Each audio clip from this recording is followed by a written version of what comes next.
Hello and welcome back to डिब्री की class. तो कैसे हैं आप सब? आई होप सब मज़े में होंगे, अच्छा कर रहे होंगे और यहाँ तक की क्लासेस आपको समझ आ रही होंगी। मैं ऐसा मान के चल रही हूँ कि मेरी तरीक़ों से जो मैं याद कर रही हूँ जैसे वैसे आपको भी समझ आ रहा होगा और याद भी हो जा रहा होगा।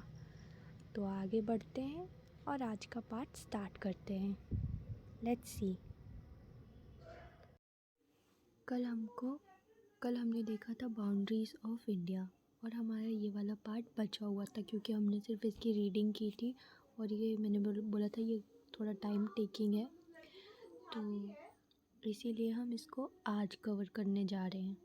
ये वाला पॉइंट को हम आज कवर करेंगे।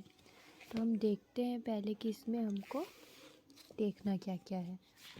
ठीक है, इस सब सारी चीज़ को समझने से पहले हम ये देखते हैं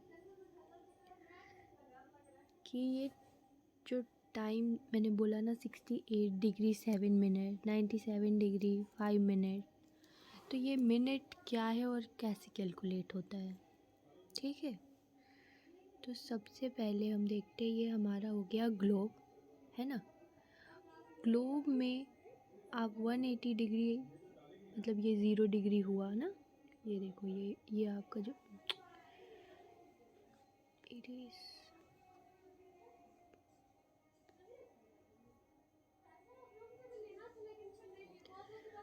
तो ये वाला लाइन है ना, ये 0 डिग्री है, ये 0 डिग्री है।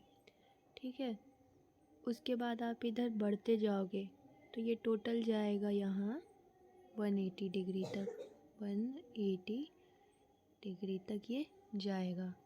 और सेम इसी तरीके से हम इधर भी 180 डिग्री जा सकते हैं।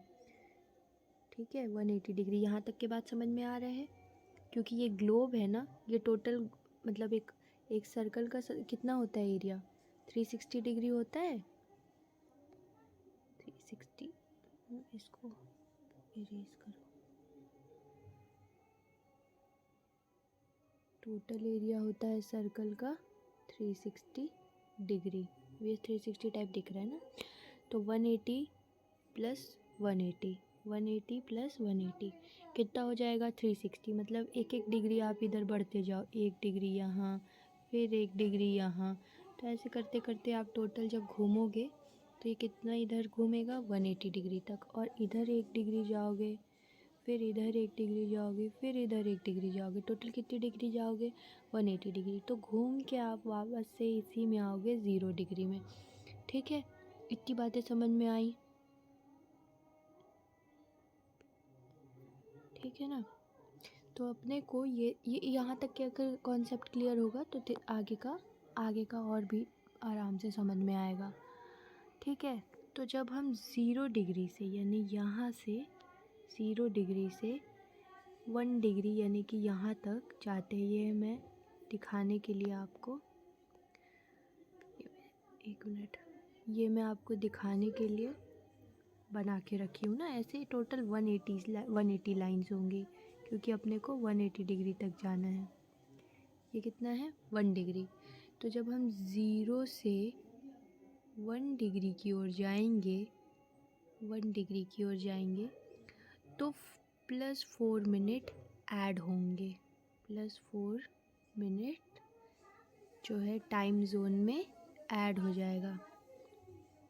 ठीक है, मतलब उतना टाइम बढ़ जाएगा जब हम 1 डिग्री 0 से 1 डिग्री की ओर बढ़ते हैं ईस्ट में। तो ये ईस्ट है ना, ये डायरेक्शन जो है वो ईस्ट की ओर है ना, ईस्ट है, इसीलिए मैं +4 मिनट बता रही हूँ। और सेम इधर अगर वेस्ट में जाएंगे, वेस्ट में, तो 0 से 1 डिग्री जाने में यानी कि ये 1 डिग्री है आपका, 1 डिग्री,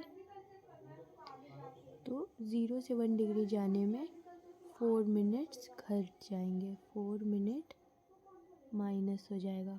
कितना 4 मिनट माइनस हो जाएगा, यानी कि हमको ये घटाना है, कम करना है। ठीक है, यहाँ तक की बातें समझ में आई। तो जब हम ईस्ट में 0 से 1 डिग्री जाते हैं तो 4 मिनट बढ़ जाता है। अब जब मैं बोलती हूँ कि इंडिया जो कि है, जो कहीं यहाँ पर होगा, इस जगह पे मान लो इंडिया होगा, तो क्योंकि ये कौन सी एरिया में है, नॉर्थ हेमिस्फेयर है ना, ये नॉर्थ हेमिस्फेयर और ईस्टर्न पार्ट में है ना, हमने देखा था नॉर्थ हेमिस्फेयर में है और ईस्ट में है। लॉन्गिट्यूडनल रेफरेंस में अगर देखें तो लॉन्गिट्यूड कौन सा है अपना, ईस्ट लॉन्गिट्यूडनल रेफरेंस में है, ईस्टर्न लॉन्गिट्यूड है। ठीक है, हमारा इंडिया यहाँ कहीं पर है। तो जो ये वाला है ना, ये जहाँ से इंडिया स्टार्ट होता है, ये है हमारा 68 डिग्री 7 मिनट। ठीक है, ये हमारा स्टार्टिंग पॉइंट है, जो कि कहाँ पे पड़ेगा, हम इसको देख रहे थे ना कल, कहाँ से स्टार्ट हुआ था, कल पढ़ने वाले पढ़ा था ना यार, कहाँ गया यार, मैं इसको कहाँ पे लिख के रखी हूँ को।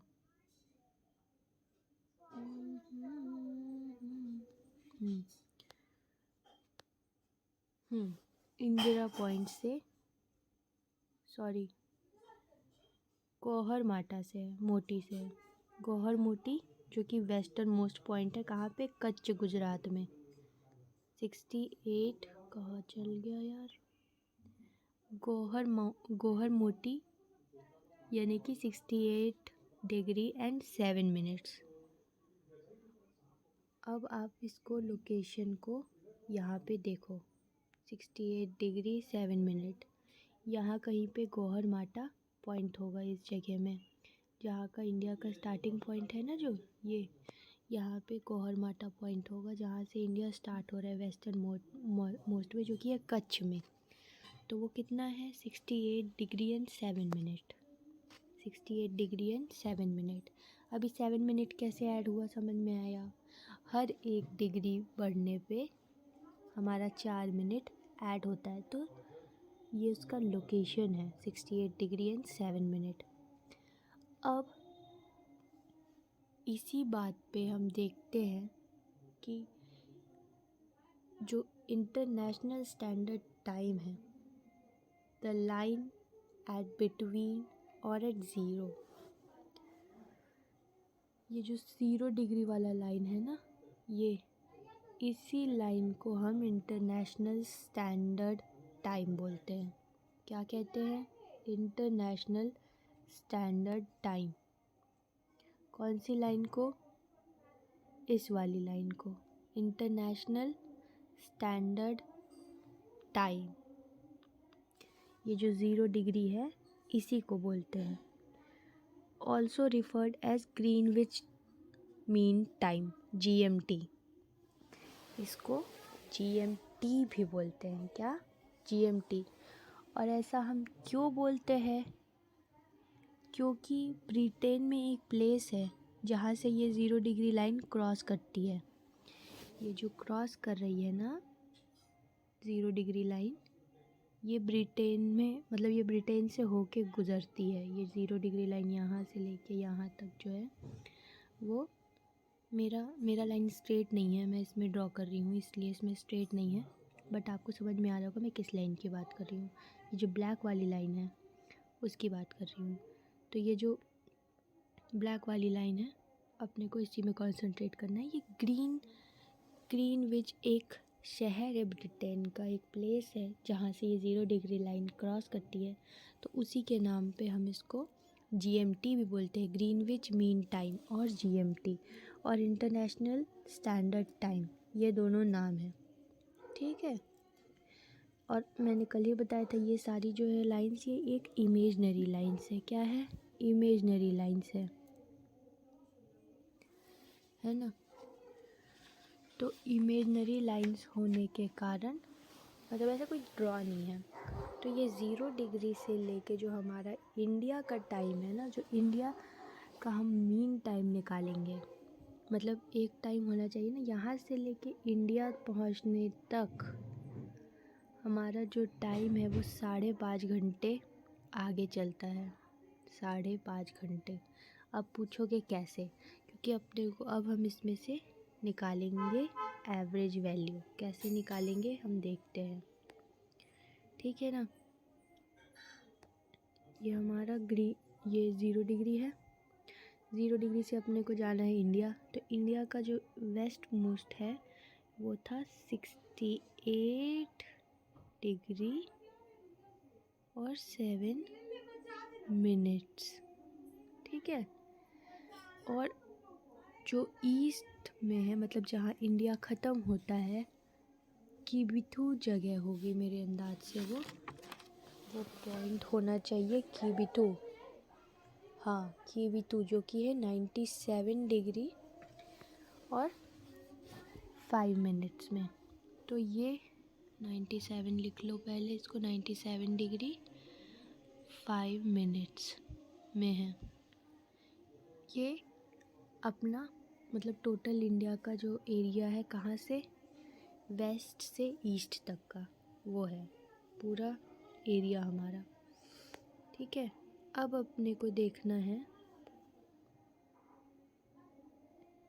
मैं बोली थी ना ये टाइम टेकिंग है और टाइम लेगा, इसीलिए ये ले रहा है, ठीक है। तो हम सबसे पहले राउंड फिगर में कर लेंगे 68 डिग्री प्लस 97, क्योंकि अपने को इसका एवरेज वैल्यू निकालना है 97, और डिवाइडेड बाय 2। तो ये equal to 82 degree and half, 82 and half आता है। तो ये हमारा 82 डिग्री में जो है इंडिया का टाइम है, मतलब मीन टाइम हम इंडिया का लेते हैं। इसका मीन वैल्यू निकालने के बाद में जो 82 एंड हाफ है, इसको हम लेते हैं इंडिया का standard time. Indian standard time है वो किससे डोनेट होगा? 82 and half, 82 and half degree. Indian standard time is defined और 1 September 1947, and from that time in India this time zone is being used in India, ठीक है ना। ये जो टाइम जोन है, जो हमारा टाइम जोन है इंडियन स्टैंडर्ड टाइम, वो कहाँ पे है? 82 एंड हाफ। ये इम्पॉर्टेंट है, इसको लिख लो। और जब हम इसको निकालेंगे, जब हम इसको कैलकुलेट करेंगे, Indian mean time will be calculated at 82 and half degree. तो जब हम 1 डिग्री जाते हैं, 1 डिग्री हम ईस्ट में जाते हैं, ये हमने पहले ही देखा, 1 डिग्री हम ईस्ट में बढ़ेंगे तो 4 मिनट ऐड होते हैं। तो उस हिसाब से हम 82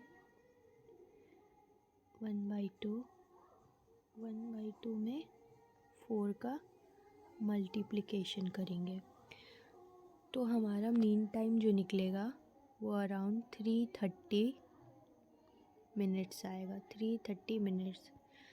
स्पेस कम है इसीलिए मेरे को मिटा मिटा के लिखना पड़ रहा है, तुम तो समझदार हो ही। 330 मिनट्स, ये 0 है ना यार,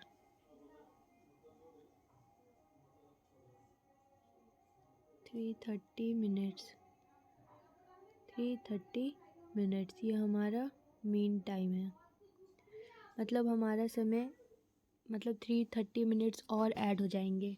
जो इंटरनेशनल टाइम है ना, वो तो 0 डिग्री पे कैलकुलेट होना है, पर 0 डिग्री से जब हम यहाँ तक जाते हैं तो हमारे पास पूरे भारत का जो एरिया है उसका मीन निकालेंगे। मतलब 68 डिग्री से स्टार्ट हो रहा है, 97 पे ख़त्म हो रहा है, तो 68 और 97 का मीन वैल्यू निकालेंगे, जो कि 82 एंड हाफ आएगा। फिर 82 एंड हाफ में हम 4 मिनट्स ऐड कर देंगे, क्योंकि हम ईस्ट में जा रहे हैं ना। हमारा इंडिया कौन से में है? इस टाइम जोन में है ना, नॉर्थ ईस्ट में, मतलब नॉर्थ हेमिस्फीयर में है। और लॉन्गिट्यूड हमारा कौन सा है? ईस्ट है। तो इसीलिए हम जब इधर बढ़ेंगे तो 4 मिनट्स हर 1 डिग्री में ऐड होगा। तो 82 डिग्री पहुँचते तक जो टाइम ऐड होगा वो अराउंड 3:30 मिनट्स होगा, या फिर 5.5 आवर्स हो जाएगा। ठीक है, जो कि GMT से 5.5 घंटे ज़्यादा है। हमारा जो इंडिया का टाइम है वो GMT ग्रीनविच मीन टाइम से 5.5 घंटे ज़्यादा है। ये बात समझ में आई, क्लियर हुई?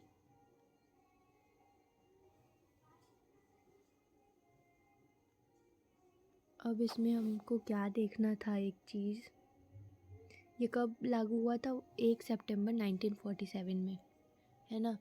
पर कई जगह में मतलब ऐसी बात चल रही है, अभी तो एक ही टाइम जोन है, पर कई कई बड़े बड़े देश हैं ना, वो डिफरेंट टाइम जोन, मतलब एक ही कंट्री में डिफरेंट टाइम जोन भी यूज़ होता है। उसका कारण यही है। अब देखो 68 से 97 दूरी तो ज़्यादा है ना। +4 ऐड होते जाएगा। जो ईस्टर्न ईस्टर्न स्टेट्स होंगे वहाँ पे सूरज जल्दी ढल जाता होगा, मतलब घड़ी 4 बजे दिखा रही है मगर वहाँ पे सूरज डूब चुका होगा। क्यों? क्योंकि +4 ऐड करते जाओगे जितने आगे, जितना आप ईस्ट में बढ़ोगे हर एक डिग्री में 4 मिनट ऐड होंगे। और यही चीज़ के वजह से जब आप कच्छ यानी गुजरात वाले एरिया में आओगे तो 4 मिनट इधर कम होते जाएंगे, मतलब घड़ी तो 4 दिखा रही है ना, पर समय और पहले हो रहा है। समझ रहे हो? मतलब 4 दिखा रही है, 2 मान के चल लो, मतलब एक अप्रॉक्स बता रही हूँ मैं, ये कोई कैलकुलेटेड नहीं है, तुम कैलकुलेट कर लेना। तो ऐसा डिफरेंस है, मतलब लगता है कि 2 बज रहा है पर वो होता है 4 बज रहा होता है घड़ी में। क्योंकि बस ईस्ट में बढ़ोगे, जितने ज़्यादा बढ़ोगे 4 मिनट ऐड होते जाएंगे, इसीलिए ऐसा टाइम जोन का डिफरेंस आता है जगहों में, है ना। हमारे पास सिर्फ एक ही टाइम जोन है जो कि 82.5 डिग्री पे है, उसी पे हमारा टाइम जोन कैलकुलेट होता है, जिसको इंडियन स्टैंडर्ड टाइम बोलते हैं। ठीक है, GMT से कितना आगे है? 5.5 घंटे आगे है। ये चीज़ समझ में आई तो हम आगे देखेंगे। अब हम कल देख रहे थे लैटीट्यूड एंड लॉन्गिट्यूड। ये लैटीट्यूड है और ये लॉन्गिट्यूड है। ठीक है, अब लैटीट्यूड का क्या असर पड़ता है और लॉन्गिट्यूड का क्या असर पड़ता है ये भी हम देखेंगे। तो सबसे पहले तो लैटीट्यूड जो है, we divide world into imaginary lines, जिसको हम लैटीट्यूड और लॉन्गिट्यूड बोलते हैं। Latitude lines are important for temperature belt. इस बात को ध्यान में रखना कि ये जो टेम्परेचर बेल्ट है यानी कि हॉट एंड कोल्ड स्टेट्स, ये कौन डिसाइड करेगा? ये करेगा टेम्परेचर बेल्ट। कौन करेगा? Temperature belt. ठीक है, अब मान लो ये बीच का एरिया है ना, ये जो एरिया है इस जोन को हमने बोल दिया ये पूरा ही क्या है, इक्वेटर के करीब है। बीच में इक्वेटर होगा कहीं पर, उसके करीब में है, तो यहाँ पे क्या होगा? ट्रॉपिकल होगा। रीजन जो होगा वो ट्रॉपिकल होगा। फिर इससे थोड़ा सा ऊपर जाने पे ये वाला जो जोन पड़ेगा ये टेम्परेट हो जाएगा। ये हो गया आपका ट्रॉपिकल, ये टेम्परेट। टेम्परेचर मत समझ लेना, टेम्परेट है, यहाँ पे क्लाइमेट टेम्परेट रहेगी। और इसके ऊपर जाओगे तो ये कोल्ड हो जाता है। ठीक है, ग्लोब के ऊपर का हिस्सा और नीचे का हिस्सा होता है ना, ये देखो इक्वेटर तो ये डिनोट किया ही है, ये आपका कोल्ड वेदर वाला हिस्सा है, दोनों ही तरफ होगा ये सेम चीज़। फिर यहाँ पे टेम्परेट रीजन हो जाएगा, ये आपका टेम्परेट, ये आपका टेम्परेट, और बीच में जो है वो ट्रॉपिकल है। ठीक है, बीच में ट्रॉपिकल है। अब ऐसा क्यों होता है? तो एक एक करके समझते हैं। ये जो इक्वेटर के पास में से गया है, इसमें सनलाइट जो है डायरेक्ट स्ट्रेट रेस पड़ रही है। यहाँ पे सन बना लेते हैं हम अपना, ठीक है। सन की यहाँ पे स्ट्रेट रेस पड़ती हैं। रेस जो है वो स्ट्रेटली यहाँ पड़ती है, इक्वेटर पे पड़ती है, गर्मी काफ़ी होती है और मोर एरिया कवर करती है। जैसे देखो कर्वेचर यहाँ बढ़ रहा है ना, यहाँ से ऐसे देखोगे तो कर्वेचर बढ़ते जा रहा है, ठीक है। चाहे इधर नीचे की ओर बढ़ो, कर्वेचर बढ़ते जा रहा है। पर जहाँ पे ये स्ट्रेट जो बीच का एरिया है, ये स्ट्रेट रेस पड़ रही हैं, मोर एरिया कवर कर रही हैं। पर कर्वेचर बढ़ेगा तो एरिया भी तो कम होते जाएगा ना, सूर्य की किरणों का एरिया कम होते जाएगा ना यार, देखो। और यहाँ पे तो पूरा पड़ेगा, जैसे जैसे कर्वेचर बढ़ते जाएगा एरिया कम हो जाएगा, मतलब कम एरिया कवर करेंगे यहाँ पे, क्योंकि स्ट्रेट रेस पड़ती है और एरिया ज़्यादा कवर करती है, इसीलिए यहाँ पे गर्मी रहती है, यानी हॉट क्लाइमेट रहता है, यानी ट्रॉपिकल रहता है, ठीक है। ये बात समझ में आई? इसको भी इरेज करो, है ना। मेरे को जो समझाना है वो आप लोग समझ रहे हो ना। अब हम देखते हैं, इसमें से कुछ फैक्ट्स देखते हैं कि इस लोकेशन का, इंडिया के लोकेशन का क्या असर पड़ता है, कैसा यहाँ का क्लाइमेट है। तो इंडियन ओशियन जो है इंडिया को 3 साइड से जो है बनाया था, कल हम देखे थे ना, 3 साइड से कवर किया है। ये एक पेनिनसुला बना लेता है, ठीक है। ये वाला पॉइंट हम पेनिनसुला वाला देखे थे। उसके बाद में इंडिया साउथ एशिया का सबसे बड़ा क्या है, कंट्री है साउथ एशिया का। इसीलिए साउथ एशिया का जो सब कॉन्टिनेंट है उसका नाम इंडियन मतलब साउथ एशिया को इंडियन सब कॉन्टिनेंट के नाम से भी जाना जाता है, इंडिया के नाम के ऊपर, क्योंकि ये लार्जेस्ट एरिया है एशिया में, ठीक है। हिमालय हमको नॉर्थ में है हमारा, इंडियन ओशियन डाउन है साउथ में, और जो कि हमको नेचुरल सिक्योरिटी प्रोवाइड कराता है। पर जहाँ पे हमको नेचुरल सिक्योरिटी नॉर्थ और साउथ में मिल रही है, वहीं ईस्ट और वेस्ट में हमारे पास इनसिक्योरिटी है।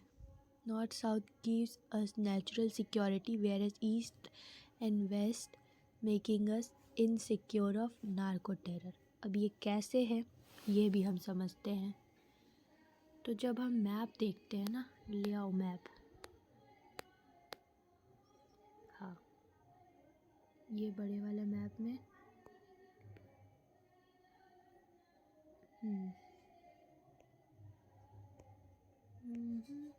ला यार, मैप काहे नहीं आ रहा है, मार्क काहे नहीं हो रहा है।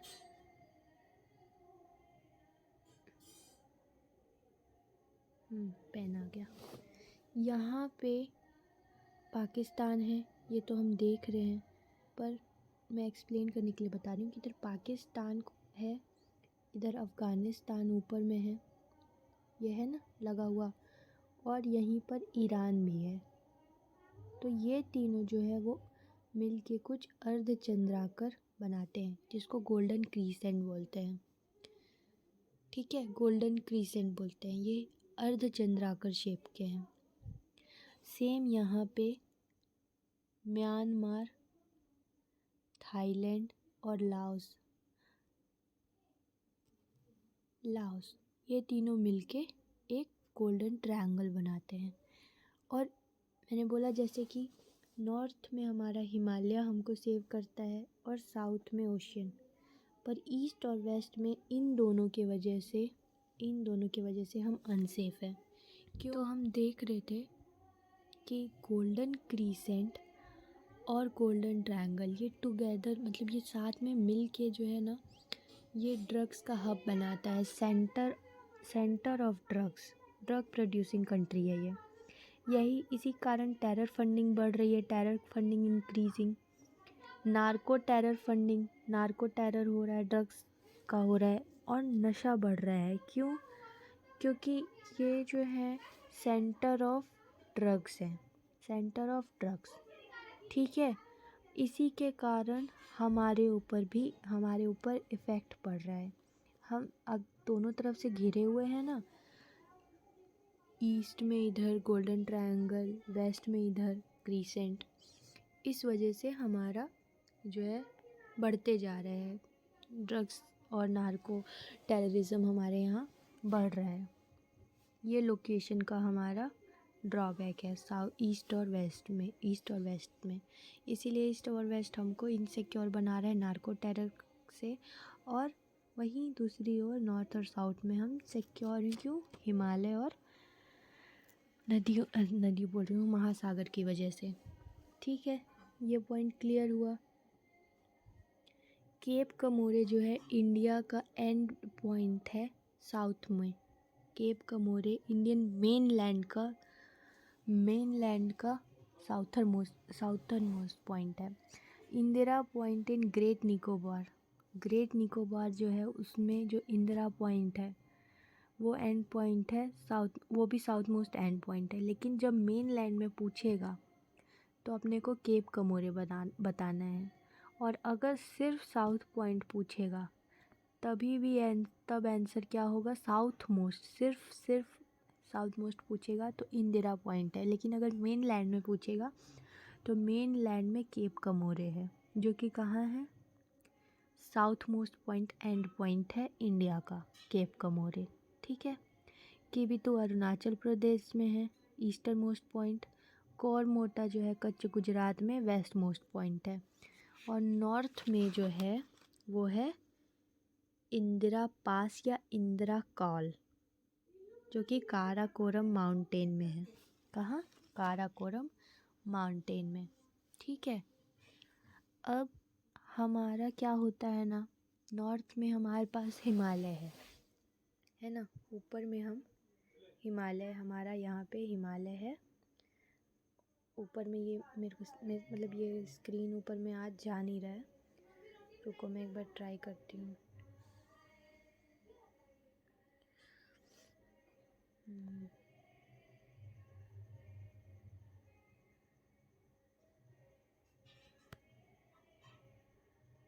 वो नहीं जाएगा।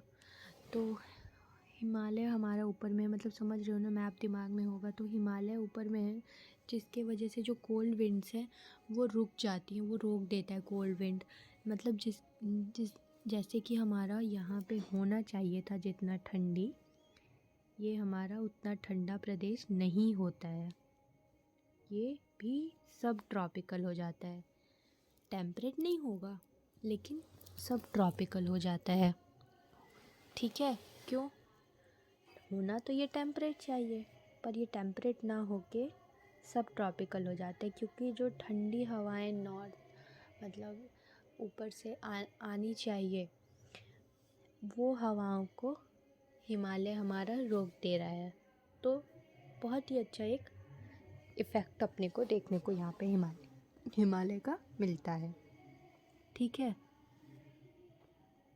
इसको चाहो तो अपने वन में लिख सकते हो। Due to Himalaya north cold wind can not penetrate India, so northern part rather subtropical remains tropical. ठीक है, वो भी ट्रॉपिकल ही कह लो, मतलब गर्माहट रह जाती है ना। तो इंडिया का जो क्लाइमेट है वो क्या होगा? ओवरऑल ट्रॉपिकल क्लाइमेट कहलाएगा। टोटल ट्रॉपिकल क्लाइमेट इंडिया का है। ठीक है, state through which tropic of cancer passes from east to west and west to east, ये आपने को देखना है। Jammu Kashmir and Ladakh, Himachal, Uttarakhand are cold region of India because they all are connected to Himalaya where cold wind stops. ये point को mention कर लेना, ये एक इम्पॉर्टेंट पॉइंट है, मैंने डिक्टेट किया है। इसमें क्या है कि कोल्ड विंड्स जो हिमालय से आ रही हैं वो जम्मू कश्मीर लद्दाख के पास में हिमालय है ना जुड़ा हुआ रखा, वहाँ पे रोक दे रहा है हवा को। जो हवाएं हैं, जो जम्मू कश्मीर, जो हवाएं नॉर्थ से ही आ रही हैं वो जम्मू कश्मीर में रुक जा रही हैं। जम्मू कश्मीर उत्तराखंड वाला जो एरिया है लद्दाख वाला, वहाँ पे रुक रही हैं। क्यों? क्योंकि वहाँ पे हिमालय हमारा खड़ा हुआ है, वहाँ पे वो नॉर्थ विंड को रोक दे रहा है। जो विंड आनी चाहिए इधर उसको वो रोक रहा है। इस कारण से वहाँ पे जो हिमालय से लगे हुए जो स्टेट्स हैं या यूटीज़ हैं वो हमारी ठंडी है ना, ठंडी है वो। तो बस इतना अपने को आज देखना है। काफ़ी कुछ हमने कवर कर लिया। ये जो टाइम जोन वाला था, टाइम की वजह से था, वो क्लियर हो गया होगा। अब नेक्स्ट पार्ट में हम बॉर्डर्स ऑफ इंडिया देखेंगे, ठीक है, boundaries of India, border regions देखेंगे। तो आज के लिए tata bye bye, take care.